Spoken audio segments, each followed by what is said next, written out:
Good morning and welcome to Saturday, May 27th, 2023 on the Winners and Winers Network. This is Just Parlays with Chris King. Of course, I'm your host, Chris King, because as you see, there's nobody else here. Hopefully everybody had a good week. I know last week was the May 2-4 weekend in Canada. This weekend, of course, Memorial Day weekend in the United States. So either you had your long weekend last weekend or you've got it this weekend. Either way, glad to have you here as part of your weekend plans.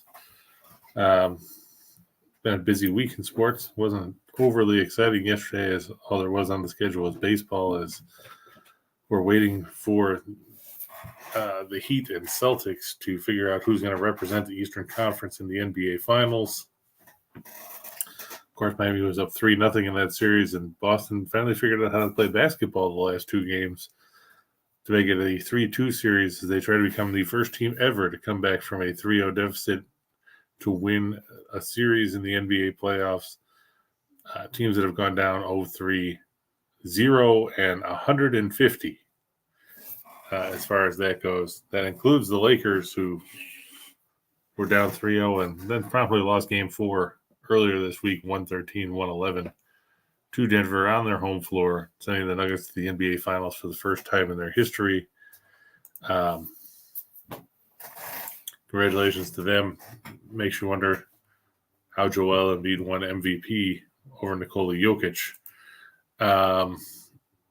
What else is going on? The NHL, the Florida Panthers, a team that everybody gave up for dead when they were down 3-1 in the opening round against the President's Trophy winning Bruins, have rolled on since. They've won 11 of their last 12 playoff games. They won games 5, 6, and 7 against Boston, of course, tying the game, game 7 against the Bruins in the final minute of regulation before winning in overtime. They beat Toronto in 5 games, and then they just rolled over Carolina in a 4-game sweep. So the Panthers back in the Stanley Cup Finals for the first time since 1996. They'll play the winner of Vegas and Dallas. Dallas managed to pull out a 3-2 win the other night at home in overtime to extend that series. They're still down 3-1. They play tonight in Vegas at the T-Mobile Arena. Should be an entertaining hockey game there as Dallas tries to stave off elimination again and go back home for Game 6. What did we see yesterday on the Diamond? Well, a lot of blowouts. The White Sox won 12-3 over the Tigers. The Rangers beat the Orioles 12-2. The Giants destroyed Milwaukee 15-1. Boston beat Arizona 7-2. Miami beat the Angels 6-2. The Pirates over the Mariners 11-6. Not much in the way of close games out there. If you were betting run lines, it was a good day because let's see, 1, 2, 3, 4, 5, 6, 7, 8, 9, 10, 11, 12, 13, 14 of the 15 games yesterday were decided by multiple runs. The one outlier was my best bet yesterday. I took the Guardians over the Cardinals on the money line. Final score: Cleveland 4, St. Louis 3. And even that was a 2-run game going to the 9th. But Emmanuel Clase gave up a run in the top of the 9th to make it a 4-3 game. Shane Bieber got the win there over Matthew Liberator. The Cardinals have played better baseball. They moved up into a tie, basically a tie for 4th in the Central, but Cleveland gets the win. Let's face it, the AL Central is a dumpster fire. The Twins lead the division there at 26-25. The Tigers are 2 games back at 23-26. Cleveland is 3.5 back at 22-28. The White Sox are 5 back at 22-31. And the Royals, as bad as they are, still only 11.5 games off the pace, despite being 15-37. The Royals were one of the more entertaining games of the day yesterday as they fell 12-10 to the Nationals.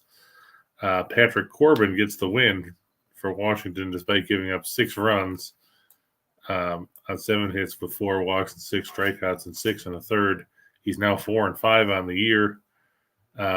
Meanwhile, Jordan Lyles still has a job in the majors, despite giving up 5 runs on 6 hits, 3 walks and 2 strikeouts in 5 innings. His earned run average on the year 7.30. His record 0-9. That's right. The major's first 9-game loser is Jordan Lyles. It's a testament to how bad Kansas City's pitching is that he still has a job. Just looking at Lyles' stuff, he's basically the Joan Adon of this season, where you can basically fade him every time he goes out there. He's made 11 starts. That's the good news. The bad news is he's given up at least 4 runs in 10 of them. His best start was his first one. He went 5 in the third, gave up 2 runs, 1 earned, 5 hits, 2 walks, 2 strikeouts against the Twins on April Fool's Day. And maybe that was what the joke was, you know. The joke was that he pitched well on April Fool's Day, so you thought he might be decent. Since then, he hasn't given up less than 4 runs in a start. He's given up 5, 4, 4, 4, 7, 8, 4, 7, 5, and 5. So you're pretty much guaranteed to put up some runs against this guy. Looking to see what his he's given up 16 homers already this season. He's given up at least 1 homer in 7 of his 11 starts. He's given up at least 2 homers 6 times. I'm sorry. He's given up at least 1 homer 8 times. He's given up at least 2 homers 7 times. Either way, those numbers aren't good. His FIP is 637. Just horrific numbers, and you have to wonder how long he's going to maintain a spot in that rotation if Kansas City can find anybody that can pitch. We saw Boston bounce back yesterday. They beat Arizona 7-2. Chris Sale gets the win. He's now 5-2 on the year. Brandon Pfaadt is 0-2 for the Diamondbacks. Gave up 5 runs on 8 hits in 3 2/3. Now has an 837 earned run average.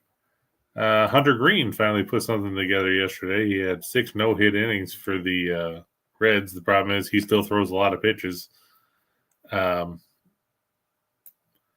Walked 2, struck out 11. Threw 110 pitches. He was at, I think it was 81 pitches after 3 innings, which prevented him from going further in the ball game. The Reds lost the no-hitter in the 8th, finished with a 2-hitter in the game as they beat Chicago 9-0 in what was a one-sided game. Justin Steele struggled for the Cubs on the mound. He had 6 runs, 5 earned on 10 hits in 3 2/3. Threw a lot of strikes. The problem was they were hitting them, and, you know, that's never a good sign. If they're hitting them where, to quote Wee Willie Keeler, hit them where they ain't. That's what the Reds were doing. 10 hits in the ball game. Didn't hit a homer, but they did have 6 doubles and a triple among their 19 hits in the contest. Morning, Corey. Good to see you. What else do we see? Trying to think if there's anything of note. The CFL, of course, is in preseason action now, so that's something to watch out for. The regular season for the CFL starts in a couple of weeks, so that'll be something that we'll be able to get into more in the coming weeks. What did we see yesterday? Montreal beat Ottawa 22-21. Earlier in the week, in the lone week 1 game of preseason action, Calgary outscored Edmonton 29-24 to get the win as they outscored the Eskimos 16-10 in the 4th quarter of that one. Today we've got, in the CFL, you got the ever-popular matchup of Toronto and Hamilton. That goes at 4 o'clock, and then at 7 p.m., BC takes on Saskatchewan. The Rough Riders hoping for a better year this season, especially on the injury front. hopefully Nathan Rourke will be healthy for BC because he was such a big factor for them last year before he got hurt with that foot injury that took him out down the stretch. In the WNBA yesterday, there were 2 games. We watched Washington beat Chicago 71-69. So the Sky did cover the line in that game. And we saw Dallas beat Seattle 95-91. The Storm managed to cover the line in that game with a fourth quarter rally as they outscored the Wings 27-20 in the fourth to cover by half a point as they were a 4.5-point underdog.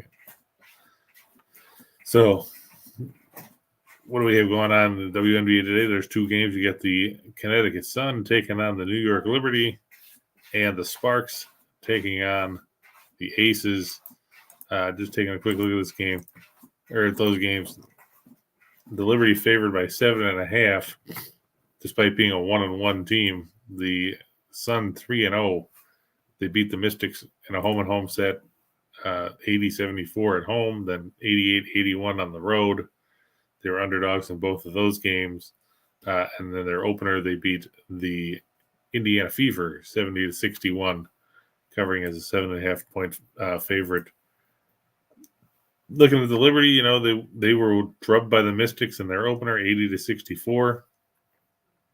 Bounced back with a 90-73 home win over the Fever last Sunday as a 16-point favorite to manage to win by 17 and cover the line.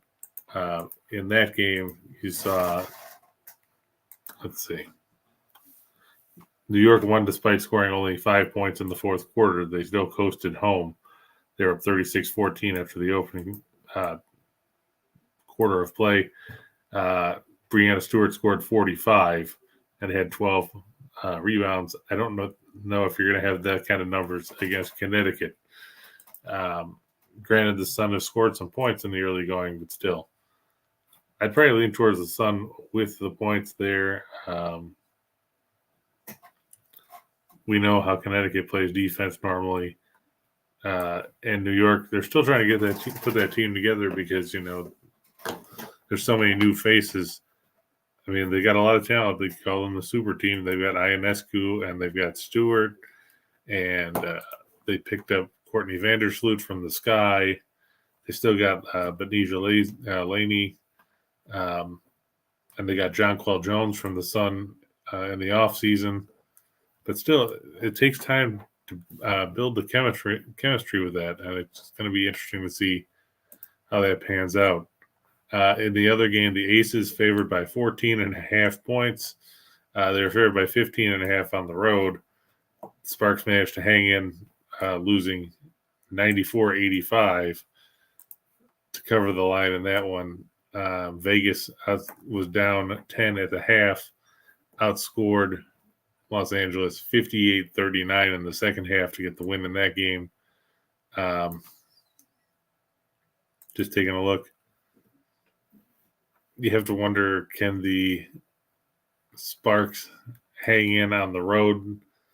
They had a lot of possessions in that game against Vegas the first time, but shot 32 of 76 from the floor. Meanwhile, they couldn't capitalize on 20 Vegas turnovers. Vegas shot 53% from the field. They shot 79% of the line, hit 10 threes. That was the difference in the game. Jackie Young had 30. H. Wilson, 19 and 13. Chelsea Gray had 16. And if you can't beat a team when they turn the ball over 20 times, you've got some issues on the defensive end of the floor. Morning, James. What else we got going on today? Let's see. Well, we talked about we've got Game 6 for the Celtics and Heat. We've got a whole bunch of Major League Baseball. To quote Chico Escuela, played by Garrett Morris on Saturday Night Live, baseball was very, very good to me yesterday. 5-0 on the premium sides, including the Rangers, who were a underdog. So were the Nationals. which is funny because why should the Royals be favored over anyone at this point, especially with Jordan Lyles pitching? But you take it. Speaking of the Nationals in that game, Luis Garcia yesterday, 6 for 6, 3 runs scored, 2 RBIs. Kudos to him. He doubled twice and had 4 singles. But still, nice game for him. Washington, 11-12 on the road now. I mean, they're not going to do anything, let's be honest. But still, it's nice to see that they could pick up a win on the road over a bad team from the American League. So the Phillies beat the Braves 6-4. Craig Kimbrell, 8th pitcher in Major League history to hit 400 saves. So kudos to him. Let's see. Is there anything else that was noteworthy? Is the big question. And the answer looks like not really. We watched like I said, the Marlins beat the Angels. It was Jesus Luzardo beating Reed Detmers. Detmers now 0-4. Luzardo 4-3. Ohtani was 0-4, struck out twice. The Angels had 10 hits, but went 1 for 8 with runners in scoring position. Ohtani also bounced into a double play. And the Marlins, who are a team that you don't normally worry about offensively, had 16 hits. Jorge Soler hit his 16th homer of the year. Brian De La Cruz hit his 6th. Good to see Luis Arias is back in the lineup. He had 2 hits. He's hitting .374 on the year. Soler, it's good to see that, he's still hitting despite playing in Miami. He was a big prospect when he came up with the Cubs back in 2014 and never really materialized there. His best numbers were 10. He had 12 homers in 2016, drove in 47 runs in 2015. Then he went to Kansas City, had that monster year in 2019 when he hit 48 home runs, even though he struck out 178 times. And then the next year was injured, and he's bounced around since, went to Atlanta, then he's been in Miami the last couple of years. But his homer yesterday, the 150th of his career. So, kudos for that.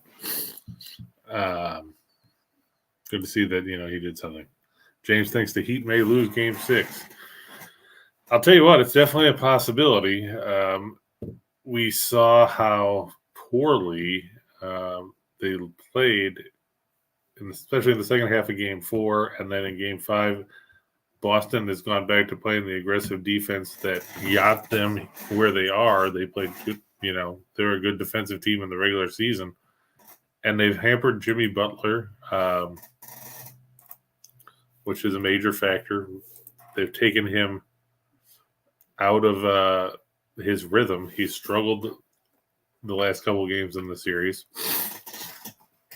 But my concern with Boston is this, they went down 3-0. They've had to exert so much energy and so much effort and so much emotion to get back in this series. Do they still have enough left to win 2 more games? And that's the big question. I mean, as bad as Miami played the other day, and they played badly. I mean, they were down 15 after the opening quarter. They still shot 51% from the field. They were just hurt by 16 turnovers. Adebayo had 6 of them. Lowry had 4, filling in for Gabe Vincent, who was injured. I have to look and see if there's anything new on his status, if he's going to play. I think he was listed as questionable. But the big thing with Boston is they haven't gotten much in the way of production from their bench. I mean, even in playing with all the garbage time that they had the other night, Boston totaled 15 points from their bench, 6 from Grant Williams. Robert Williams had 6, and then Sam Hauser had 3. But, Brogdon only played 8 minutes. I think he's banged up. He's marked as a game-time decision with a forearm strain. He hasn't looked great in this series, which has been problematic. He had 19 in game 1. He had 13 in game 2, went scoreless in game 3 in 18 minutes, and then had 2 points Tuesday night in game 4 in 17 minutes, and then played 8 minutes in game 5 and did nothing. If he doesn't play, you're shortening your bench. And you're looking here, and Miami's got a pretty deep bench. Martin has been big in this series. Duncan Robinson has been pretty solid. Highsmith had 15 points in 36 minutes because he actually had to play because Zeller wasn't, or not Zeller, Vincent didn't play, so they had to basically opened up a spot in the rotation. But, Miami's bench is scoring points. They had 53 of the 97 the other night, which is basically a testament to the fact that the Heat didn't get much from their starters. But still, their bench has shown up in this series, and Boston's hasn't. And that's my concern is, can Boston's starters hang in there? The Blue Jays got to win. I backed Gaussman yesterday. It wasn't necessarily pretty, but as they like to say, better lucky than good. With the slide that Toronto had, they went into yesterday losing 7 of 8. Their one win was that 20-1 beating of Tampa Bay Tuesday. But you take the wins where you can get them. Gaussman won for the first time in more than a month. He's now 3-3. He walked 5 guys in 5 1/3. Struck out 8. They were helped by the fact that Tampa Bay was 1 for 9 with runners in scoring position. They got some good work out of the bullpen. Swanson threw a scoreless inning, even though he walked 2. Meza got 2 outs, even though he walked 1. Pearson worked the 8th and got through it despite only throwing 9 strikes and 20 pitches.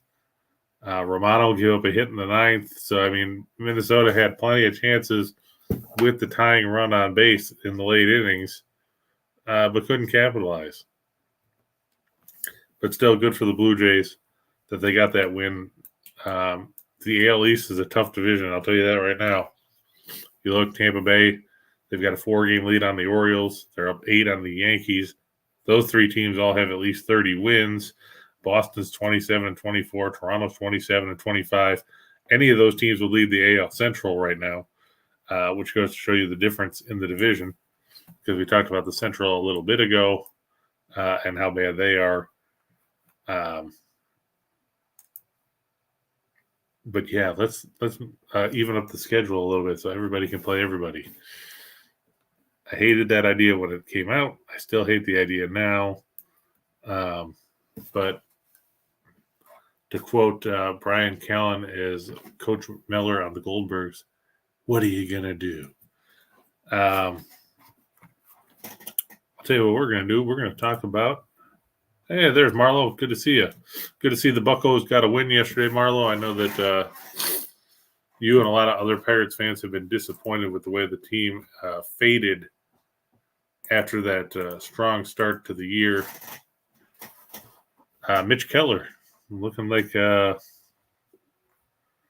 he's finally turned the corner as he got the win despite giving up 6 runs yesterday in 6 innings.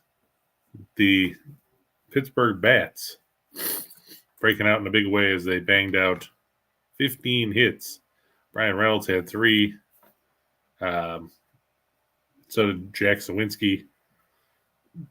Andrew McCutchen, Carlos Santana, Brian Hayes, Reynolds all homered once. Sawinski homered twice. Tough to hit 6 homers at T-Mobile Park. Oh, 7 homers. I'm sorry. Miscounted. Ball was really flying out of there yesterday. I expected a lower scoring matchup with Kirby and Keller on the mound. Instead, it turned into a slugfest. 17 runs on the board. The total set by Vegas in that game, 7. So there you go. So now I'm sure that with Rosie Contreras and Luis Castillo, we'll end up with a 1-0 game just to even it out. With that said, let's take a look at what's going on today. We'll start with 3 for the money. Roop Hintz of the Stars. Over 2.5 shots. I'm like, everybody's like, ooh, wow, shot prop. Yeah, shot props have been good to us. Not going to lie on that front. And Hintz has been a major factor for the Stars in this series and in the playoffs in general.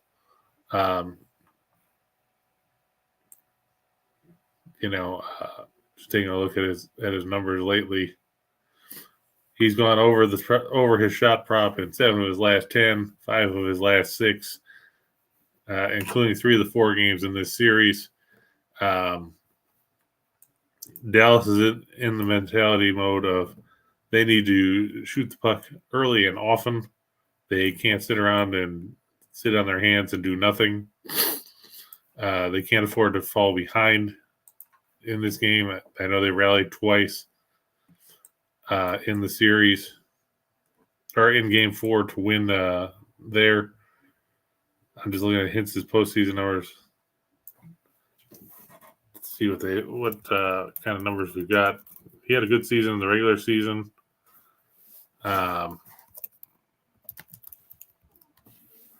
37 goals, 38 assists, 75 points.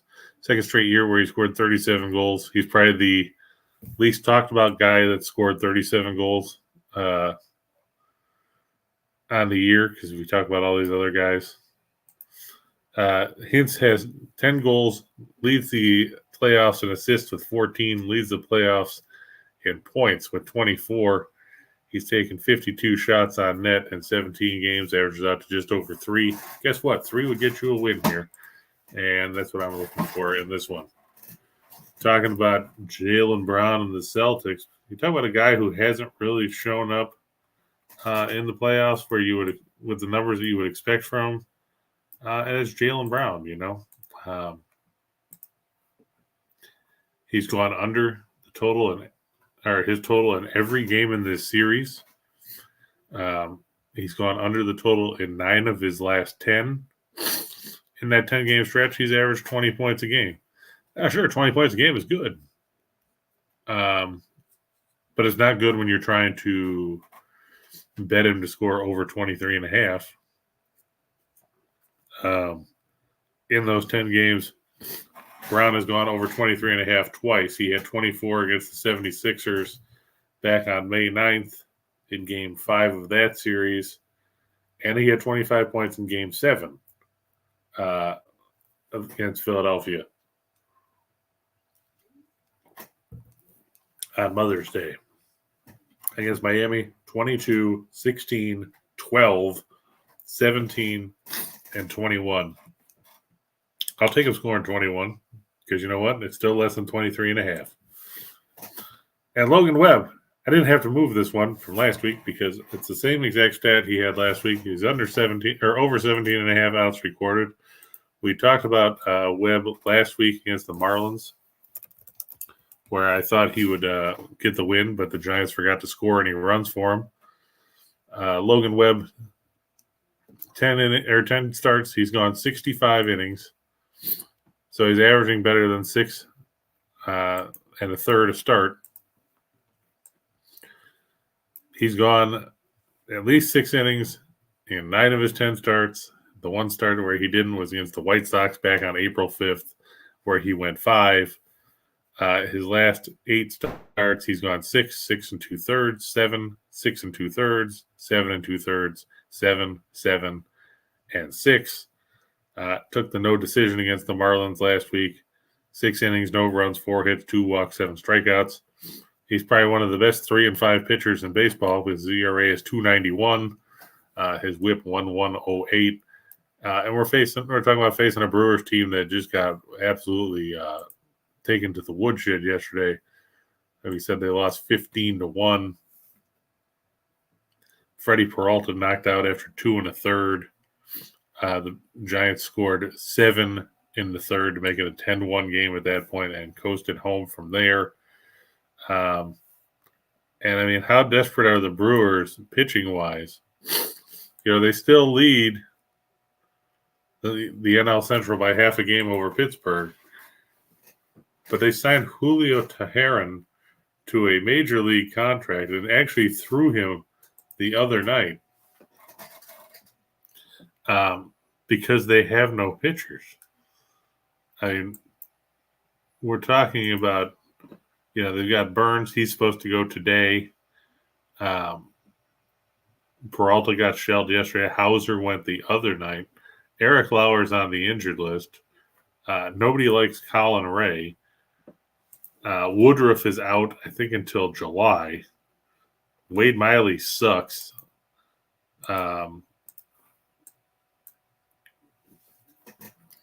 And just looking at, they started Jansen Junk in a game this year already. Hauser's only made 4 starts. Miley's on the shelf. He's going to be out 6 to 8 weeks. The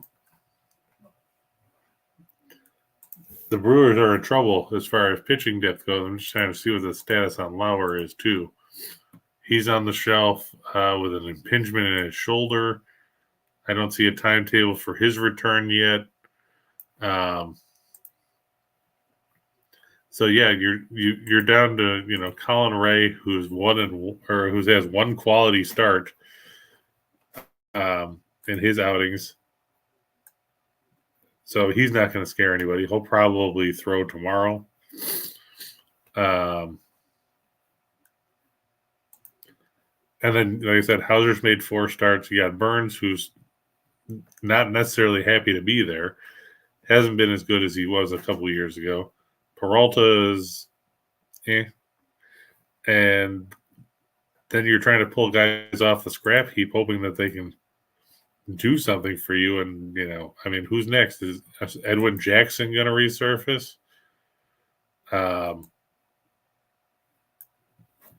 Who else can we get? Insert random journeyman pitcher here. Milwaukee's probably going to kick the tires on them because they need somebody. And before we move on, let's make sure that we do the housekeeping. Make sure you hit the like button and subscribe and all that good stuff so you know when we're going to be on, so you can be notified. In case you don't know, it's 9 a.m. on Saturday mornings. Right here, 9 a.m. Eastern, 8 a.m. Central, 7 a.m. Mountain, 6 a.m. Pacific. Don't ask me what time it is in Hawaii. I don't remember. I want to say 4 o'clock. Could be 3 o'clock. Could be Tuesday. There you go. Yohan Adon. They could probably kick the tires. Maybe they get him from Washington. I think he's down in the minors.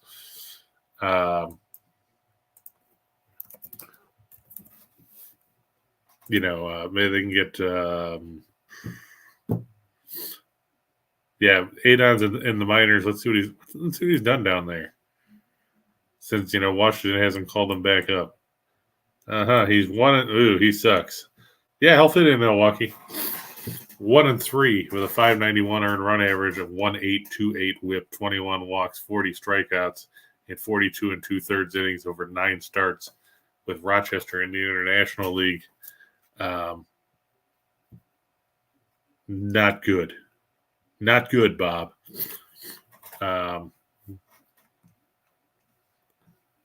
But yeah, he could be on Milwaukee's radar. Who knows? I mean, hell, they could go after Patrick Corbin. He's got 4 wins. But I digress.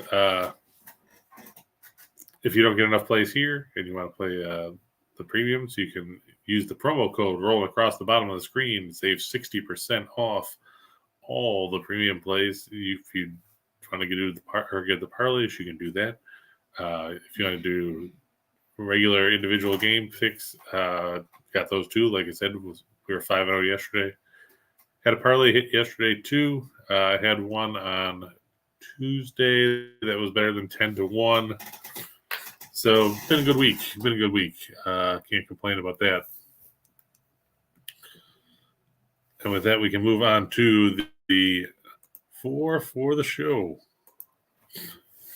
And let's face it, this Dallas Vegas series has been low scoring. I know they went over the number the other day, thanks to, or no, they didn't. They stayed under. I was thinking of the Florida game. That's what happens when you watch too many games. They've stayed under the total in 3 of the 4 games in the series. Dallas, going back to Game 7 of their series with Seattle, has stayed under in 4 of their last 5. Vegas has stayed under in 6 of their last 9. Going back to their series with the Oilers, I don't see a ton of offense here. I mean, Jamie Benn still suspended. He can't play until Game 6 if it goes that far. Dadonov is out for the Stars, takes a forward out of the mix. Puts a lot of pressure on Hintz and Robertson and Pavelski on that side. On the other side, you got Eichel and Marchessault and company. But I think it's going to be another 3-2, 3-1 type of game. I'm not looking for a ton of offense. And I'm going to roll with that staying under the total. The Mets, the Rockies, I'm going to take the Mets. It's Justin Verlander taking on Chase Anderson. You talk about another guy that's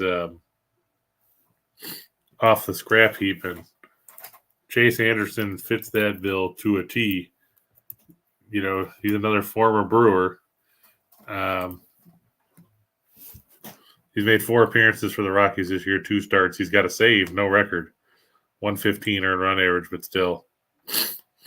You're looking at Anderson has gone from the Diamondbacks to the Brewers to the Blue Jays to the Phillies to the Reds to Tampa Bay to Colorado. I mean, he's 35.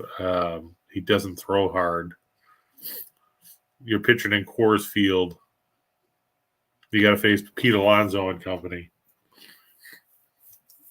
I don't have any faith in the Rockies. We saw the Mets win yesterday 5-2. I'd be happy taking the run line in that one. I think that the Mets should win this one comfortably. Just taking a look at what the weather conditions are being projected as, and you look at the park factors on Ballpark Pal, and we always talk about looking at that. Not going to be as offensively oriented as normal. Only projected at 6% runs today, as opposed to yesterday. I think it was like plus 20%. They still ended up way under the number.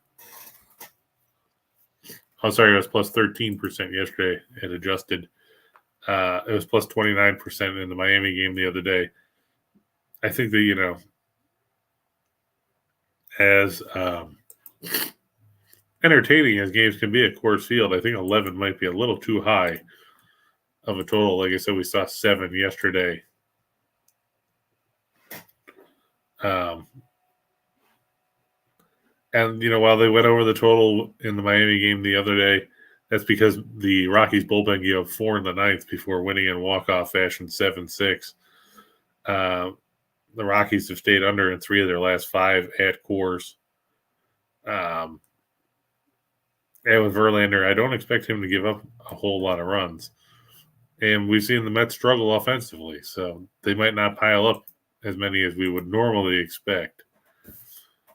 Jack Eichel, everybody talked about when he was with the Sabres, how he was going to be the savior, and then they traded him, and everybody was ecstatic they got rid of him because they thought he was a cancer in the locker room and this and that. And now you look, and his team is 1 game from the finals, and the Sabres still haven't made the playoffs. And the big thing now in the Sabres mentality is we finished 1 point behind the Panthers. What would have happened if we had made the playoffs? Well, I got news for you. You wouldn't be where Florida is. Is Buffalo an improved team? Yeah. Are they going to be at the same level as a Florida team that has a proven goaltender and, some superstars in the mix? No. Eichel, though, he had 7 shots in the last game. He's gone over in 4 of his last 6. He averaged 3.6 shots a game in his last 10 games. I expect him to be shooting the puck. He's a big factor in that Dallas offense. He's one of the straws that stirs the drink, so to speak. 6 goals, 11 assists, 17 points to lead the Golden Knights in the playoffs. So look for him to be a factor. He's got 53 shots in the postseason in 15 games, so he's averaging, better than 3.5 shots a game in the playoffs. And I think with it being a potential elimination game, he's going to try to fire shots to keep him under or keep him honest. Jimmy Butler. Playoff Jimmy's great. Not going to take anything away from him. But he's had his issues putting up points since he banged up his ankle and stuff earlier in the postseason. He had 14 points in Game 5. He had 16 points in Game 3. He's gone over in 2 of the 5 games, but he's only gone over 29.5 once, and that was in Game 1 when I projected him to stay under the number, and he put up 35 just to piss me off. Could he go for 30? Sure. Will he go for 30? Not with the way Boston's played defense out in the last couple of games. He needs help, and he needs to get help from Adebayo, and he needs, whether it's Lowry or Vincent, to step up, and he needs Max Strus to step up and hit some shots, because Strus did absolutely nothing the other day. And you talk about a reason why Miami struggled, and that's why nobody was stepping up to contribute. You talk about Strus.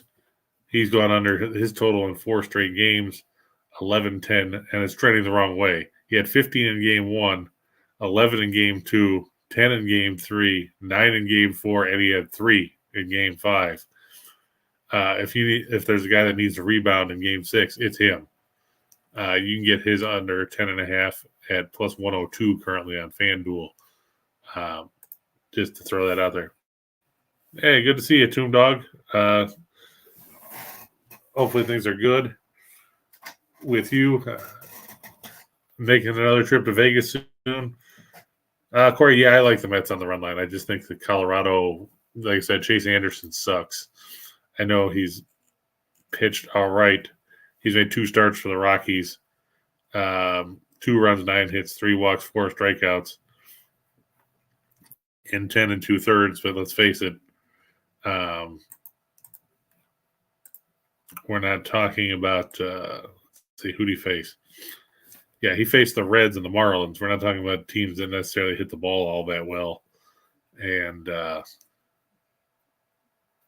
Mets, for all their issues and all their dysfunction that we've seen so far this season, where they're hovering around 500, they still got some talent in that lineup. When you got Alonso leading the majors in homers, you got Lindor, you got Beatty's been decent. You still got Nimmo, and you got, don't forget, Dan Vogelbach. I think that they've got enough where Verlander can keep the Rockies in check and help them deliver the win there. I know Verlander hasn't been great necessarily, but he's rounding back into form. He's made 4 starts. So he's back up to speed. It's not like he's coming out to make his season debut. And he was solid against Cleveland.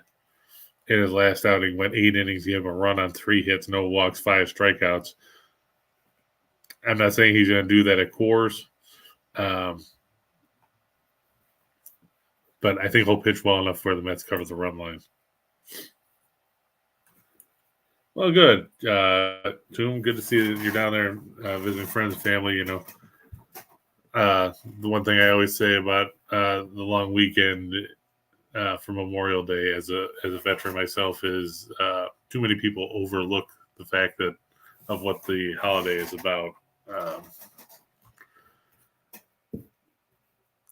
Everybody just looks at it as a day off and everything else, but it's an important thing, you know, to remember the people that made the ultimate sacrifice to give us the freedoms that we have now, for good, bad, or indifferent. But still, I digress.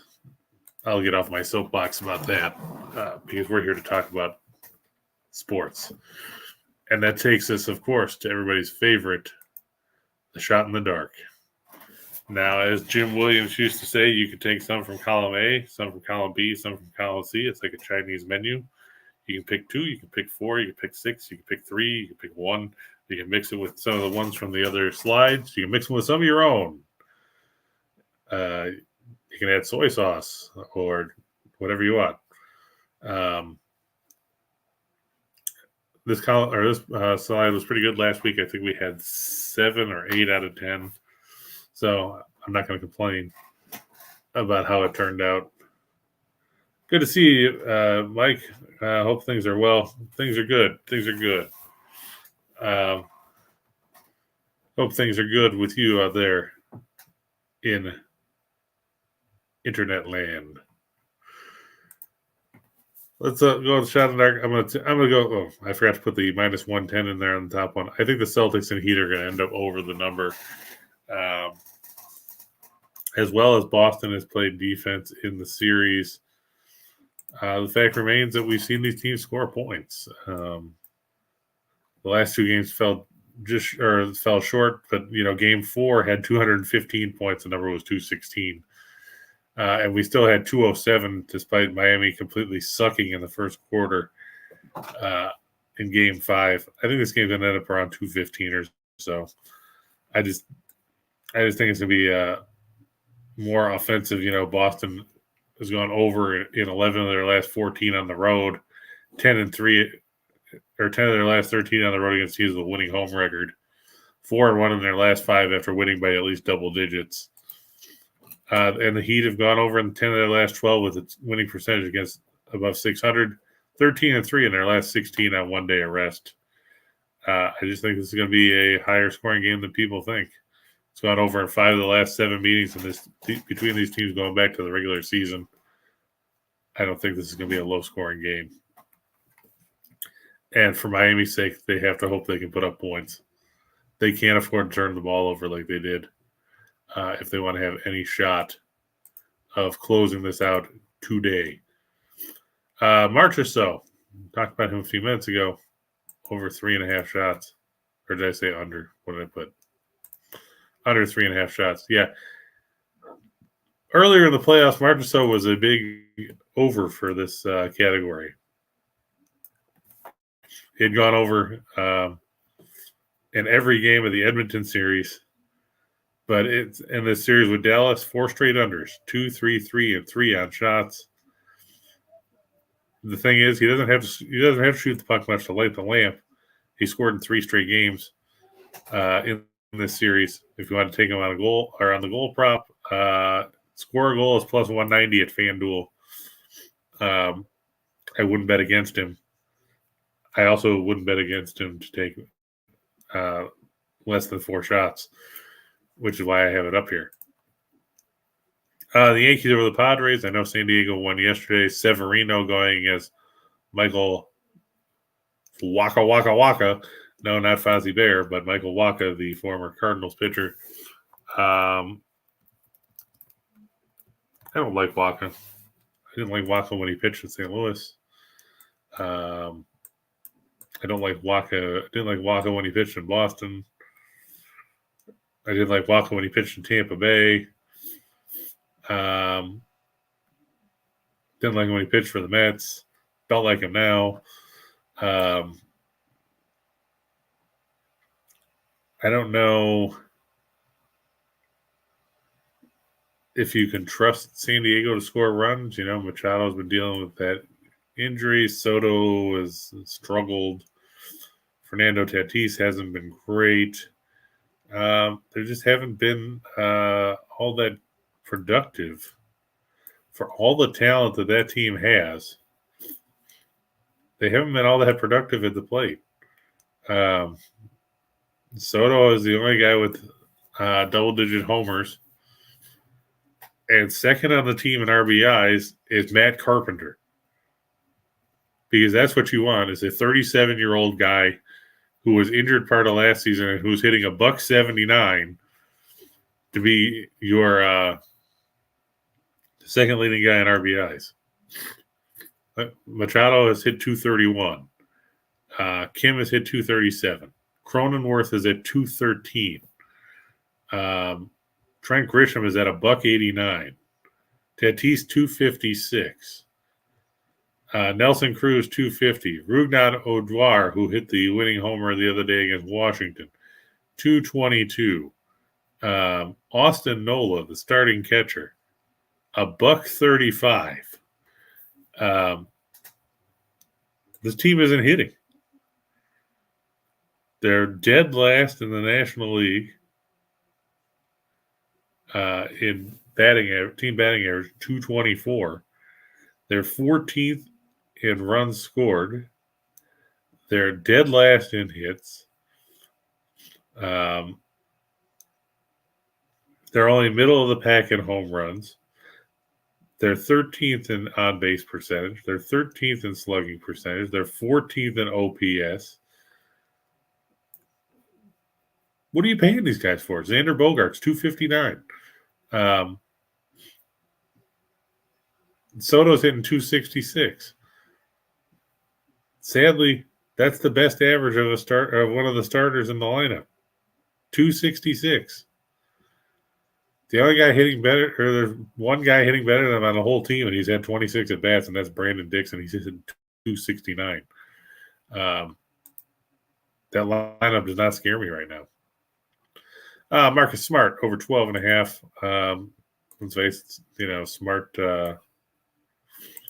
Smart's been a factor offensively lately. You look at his recent numbers, and he had 23 the other day, broke a stretch of 5 straight unders, going back to Game 7 against the 76ers. I think he can get to 13 points, provided Derek White doesn't steal all the shots. The Nationals over the Royals, hey, it worked yesterday for me. Why not? Looking at the pitching matchup there, you've got Josiah Gray, who's pitched really well. Gray coming in with a record of 4-5 despite a 265 earned run average. 28 walks, 47 strikeouts over 57 2/3. If he can curtail the walks, he'll be good. Kansas City counters with Brady Singer, who's 3-4 with a 748 earned run average, a 164 whip, 20 walks, and 43 strikeouts, and 49 1/3.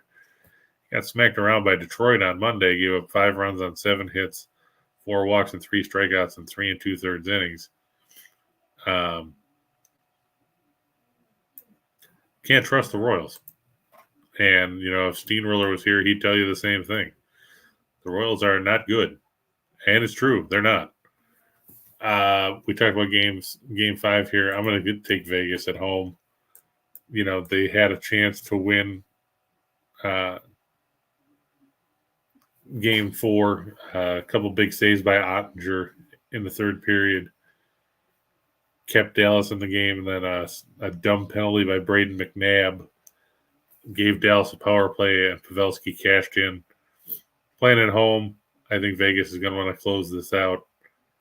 I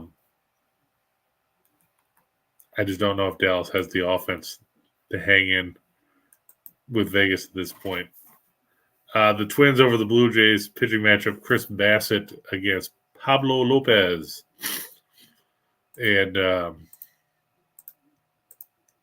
should be a good one there. I just like Lopez a little bit better than Bassett. Like Crystal was saying earlier, the Blue Jays weren't necessarily pretty yesterday when they won that game. Bassett's last start, they committed errors that led to 4 unearned runs. Handed him a loss. Bassett 5-3, a 303 earned run average, a 104 whip, 24 walks, 52 strikeouts. Has given up 9 home runs on the year. Lopez 2-3, 390, a 110 whip, 17 walks, 75 strikeouts in 60 innings. So he's pitched well. Just hasn't necessarily gotten a lot of help. Current Blue Jays against him, 10 for 35 in their career. Kiermaier's 3 of 8. Whit Merrifield is 2 of 3. Brandon Belt 2 of 10. Varshaw's 1 for 4. Apparently, Kevin Gausman is 1 for 6 against him in his career. But they're not going to send him up to pinch hit in this one, so he's not a factor. I just think the Twins, they're going to be mad after going 1 for 9 yesterday with runners in scoring position and after drawing a boatload of walks. Correa is 5 for 15 in his career against Bassett. Gallo's 4 for 11 with 2 homers. I think the Twins can win a low-scoring game here, kind of like what we saw yesterday. All right, Toom, you have a good one. Enjoy your time with the friends and family down there in L.A. Thanks for stopping by. I appreciate it, and we'll see you next week there. So take care. Finally, Caleb Martin over 13.5 points. We talked about how Martin has been such a big factor in this series. It's like all of a sudden Miami realized, hey, you know what? This guy can actually play some basketball. We should let him play. In the playoffs, he's averaged 29 minutes a game, shot 55.5% from the field, 41.3% from long range, 82.8% from the line. He's averaged 12.9 points and 4.9 rebounds in the postseason.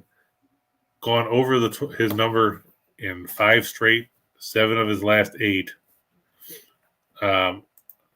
If you want to go over 12.5, it's minus 135 at BetMGM. I went with over 13.5 to get a lower number there, which it's still relatively available. It's minus 107 now instead of minus 104. But I think he'll be able to be a factor. His ability to shoot from the outside is a major help for them.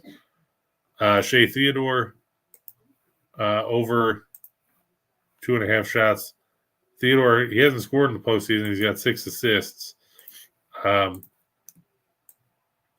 you're looking, he's gone over his shot prop in 4 straight games in this series. And he's a big factor on the power play for them, he and Peter Angelo. So look for him to go over the shots in that one. And finally, Derek White, talked about him moments ago very briefly when we talked about Marcus Smart.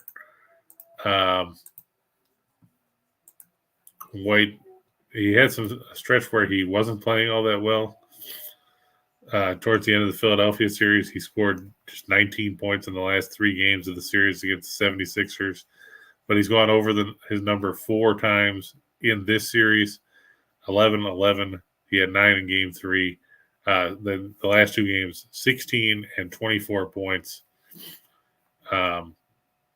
He's become a big factor. Actually led the Celtics in scoring in game 5.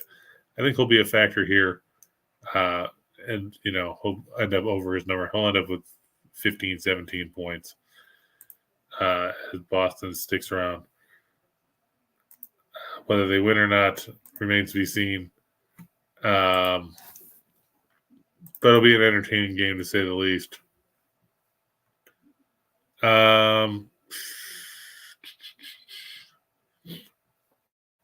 Best 2 games in the majors. I'd probably take the Mets on the run line, and I really like the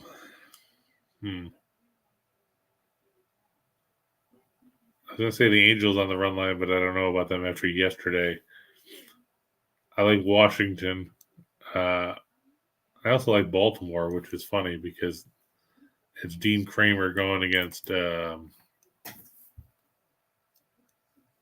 Heaney. I had to think about it for a minute.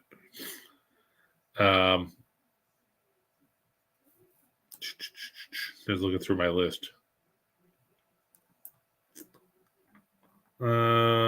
Yeah, probably. Like I said, the Mets on the run line for sure. And I say the Astros, but I haven't seen a line for that one because of the fact that the A's haven't named a starting pitcher yet. I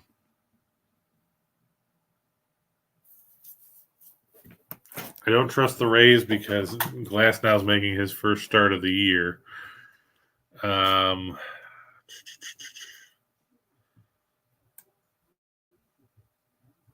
I like Seattle, but that's a pretty high line too. If I had to go with a lower line, I would either take Washington or Minnesota because I don't trust either one of those teams.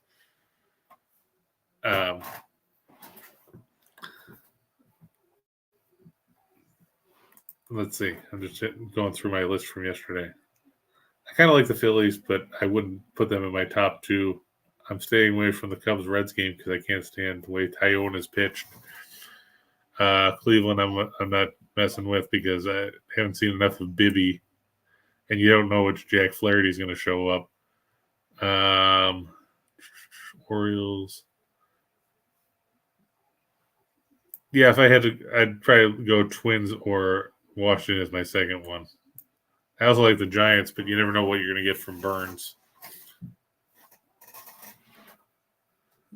And like I said, the Angels I like, but I don't know what to expect from them offensively after yesterday's dud. Trying to see who's pitching for the Marlins today.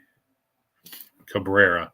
Well, Cabrera walks a lot of guys, but I still don't trust the Angels to cover a run line, and I wouldn't want to bet minus 200. But that will do it for Saturday, May 27th. If you didn't catch the show live, you can always catch it on the Winners and Winers YouTube channel. So make sure you tune in case you missed it. Still plenty of time before our games start to get your bets in. I want to thank everybody for being here. I know it's early, especially early for Tomb Dog there since he's out in LA. I want to say thanks to Corey, thanks to DE, thanks to Crystal and Marlo and everybody for popping in. I hope you guys have a good day. Enjoy the rest of your long weekend if you have it. And make sure, like I said, make sure you like, subscribe, ring the bell, all that good stuff. Make sure you check out the premiums at experts.winnersandwiners.com. Use the promo code to save yourself some 60%. And enjoy your weekend. We'll see you back here next Saturday. Same bat time, same bat channel. For the Winners and Winers Network and for Just Parlays, I'm Chris King. Thanks a lot. We'll see you next time. So long, everybody.